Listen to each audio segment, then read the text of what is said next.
Welcome back to another edition of Lawyered Up. I am your host, Jared Moore, and for the record, I am not a lawyer. Today we're going to be talking about the felony charges that were filed against National Counsel Representative Robyn Whitecloud. She had a court date today, and I'm going to front load the information for you guys. If you're just tuning in to get the update is there was a plea of not guilty entered, and there's a court date scheduled for March 2nd. Now, I've got a lot to talk about if you want to stick around, but if you're just tuning in for that, those are the two key pieces of information. If you guys tuned in to our previous Lawyered Up on this topic, you might remember that one of the things that happened during that Lawyered Up was the chat asked if I had contacted the National Counsel about these charges. And I told you guys the truth, which is no, I hadn't contacted them because I was pretty sure I wasn't going to get a response. But in the interest of being thorough and following up on you guys' request, I did send an email to all of the National Counsel members on January 21st with a few questions about the charges against Rep. Whitecloud. I have not, as of right now, I have not received a response from any National Counsel member or the speaker or anybody. No response. I didn't even get anything that said, hey, we got your email, but we can't respond. I got no response.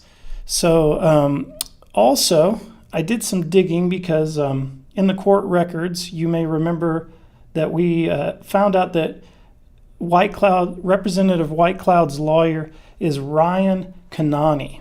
So I went on Google and I just Googled Ryan Kanani, right? And that brought up, let me pop this up for you guys. That brought up the Kanani law office, which if you go through, this is their law office, and this is Ryan Kanani right here. And they had a contact us form, right?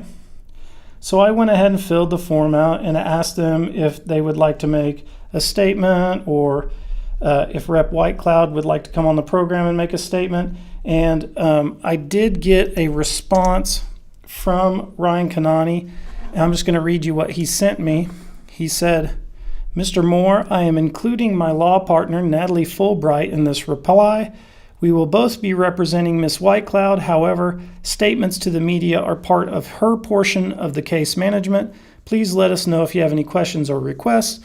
So I sent that, forwarded that, or he gave me an email for Ms. Fulbright. So I sent the whole thing to her, and I haven't received a response from her yet. So, but I did contact them to see if Rep. Whitecloud or her legal representation wanted to make any statements on the show or just in general about the topic.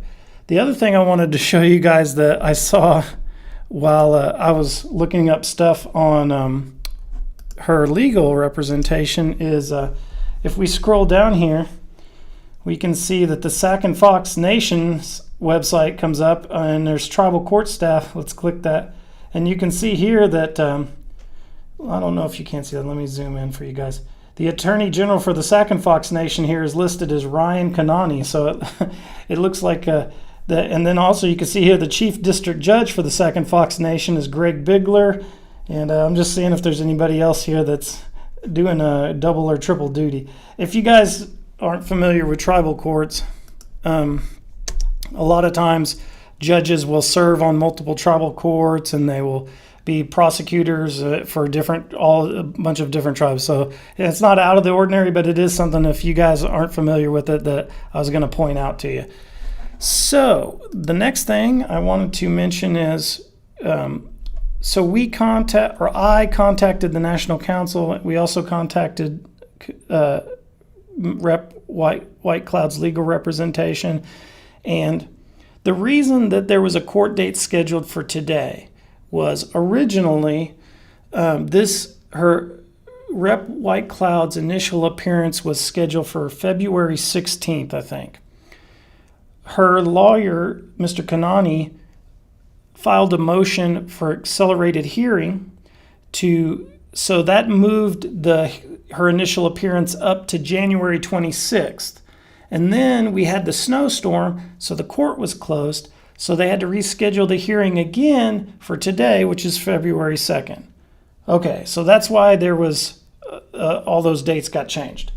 Let's see, what else was I going to mention before we go into the thing. I think I covered it all. Okay, so today I went down to get into the court for Rep. Whitecloud's 1:30 initial appearance. When I got to the court, if you haven't been to the court in a while, now you have to go through the security checkpoint where you go through like a metal scanner and all of that stuff. And there was a guy there that was manning that. And after I got I went through the checkpoint and I got my stuff back, my metal items back from him. He asked me if I was a defendant or if I was a lawyer. And I said, no, I'm with the media. I'm just here to observe the court, you know. And he said, well, the judge has ordered that in the criminal court, nobody's allowed to go in there and observe. And I was like, well, how does that work? And he was like, well, you'll need to talk to the bailiff when the bailiff gets here because he's not here right now. So I waited until the bailiff got there, and the bailiff was like, what's going on? And I was like, well, I'm with Muscogee Media, you know, and we're covering the situation with Representative Whitecloud. And so the bailiff said, well, let me go ask the judge if you can get in. So he went and asked the judge, and he came back and he said, the judge says it's okay for you to get in. And we'll come get you when Representative Whitecloud is going in for her appearance, and then you can leave after that. I just mentioned that because it's kind of, I don't think that that's standard practice. Like people should be able to go to the court and observe what's happening. That's why they have a gallery and all that. But anyway, so at the court appearance, Mr. Kanani was not there. There was a lady from the Kanani Law Office with Representative Whitecloud. I didn't catch her name, but I believe that it's Natalie Fulbright, the individual that was mentioned in Mr. Kanani's email that I read to you earlier. When the judge came in, the judge said, I am going to enter a plea of not guilty on behalf for you, right? And they said yes. So I'm assuming they entered a plea of not guilty. Judge asked them if they had time to go over discovery, which the person that was with her said, no, I haven't reviewed any of that stuff. So that's why they set another hearing date for March 2nd to give Mr. Kanani a time to go over discovery and appear in court. The reason the lady from the law office that was with Representative Whitecloud said that the reason Mr. Kanani couldn't be at the court today was because he had a delayed flight. He had planned to be there, but he had this flight delay and he couldn't make it. So that was the reasoning on that. I think that's everything that we need to cover on that. If you guys have any questions, pop them in the chat and we will try to get them answered. I'm going to also talk a little bit about another thing that happened. Doesn't really affect the case any, but you guys may remember we did before Representative Whitecloud's charges, the lawyered up we did on that. We did one on the MCN versus the Oklahoma Department of Wildlife Conservation. It was about the hunting license situation. And in that, you guys, if you go back and watch it, or if you watch that with us live, you may have saw that the filing from the Creek Nation detailed what had happened up until that point that they filed. And one of the things that had been done was Oklahoma Attorney General Drummond had issued this opinion saying that it was illegal for the ODWC to prosecute these hunting and fishing license violations, right? And that opinion was touted as being legally binding on the ODWC, right?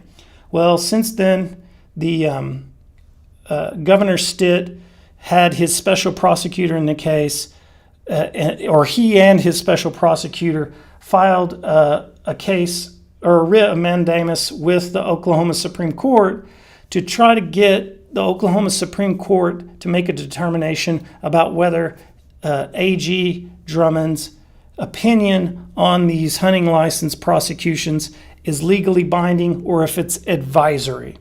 So let me well, and a link to the what I'm talking about is in the description of this video, along with other coverage that we've done on the Representative Whitecloud, etc.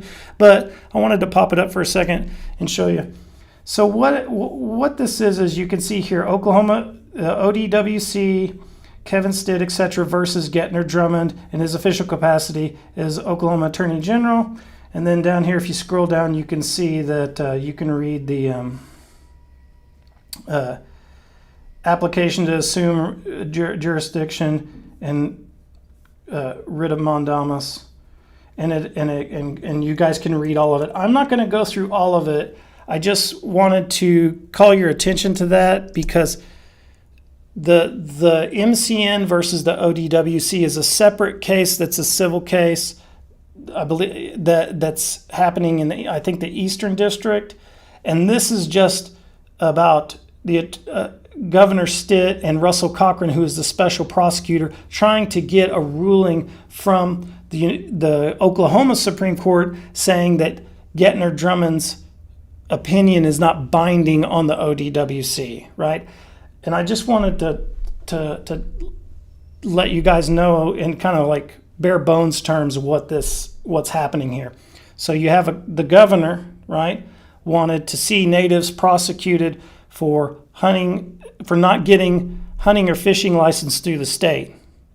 And then the Oklahoma AG, which is an elected position, said, no, in my opinion, that's a violation of federal law, and I'm not going to do it. And moreover, I'm going to issue opinion saying the ODWC can't do it either.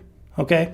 So then Governor Stitt appointed a special prosecutor, Russell Cochran. This is a guy who wasn't elected. He's just appointed by Stitt. And he told him, you're going to prosecute these cases, right? And so the first thing they've got to get around, they've got to get some court to say that the opinion that AG Drummond issued is not legally binding on anybody so they can prosecute those cases. They don't have that yet. But that's what that filing in the Oklahoma Supreme Court is. It's not going to affect the MCN versus the ODWC case really a little bit. Like, for instance, if the Oklahoma Supreme Court says, oh, yeah, AG Drummond's opinion is not legally binding, right? The Creek Nation and the other tribal nations that have filed suit, there's several of these, they will still have a case to have the judge in their case make a determination about whether it's legal to prosecute these cases under federal law, because that's what AG Drummond. So that's, but if the Oklahoma Supreme Court says that AG Drummond's opinion is legally binding, then Kevin Stitt and Russell Cochran have almost insurmountable legal problem there in those civil cases, because they're going to have a judge, they're going to have the Supreme Court of Oklahoma on record as saying whatever the AG says is a binding on these federal agencies. So that's where we are right now with that case. On all the other stuff that we cover, there's not really any updates, but as soon as we have something, I will let you guys know. And then I'm going to be in court on March 2nd for Representative Whitecloud's next appearance, and maybe we can find out some more information. And with that being said, I want to tell you guys Mado for tuning in, and we'll see you again. Mado hadum chihachat, please.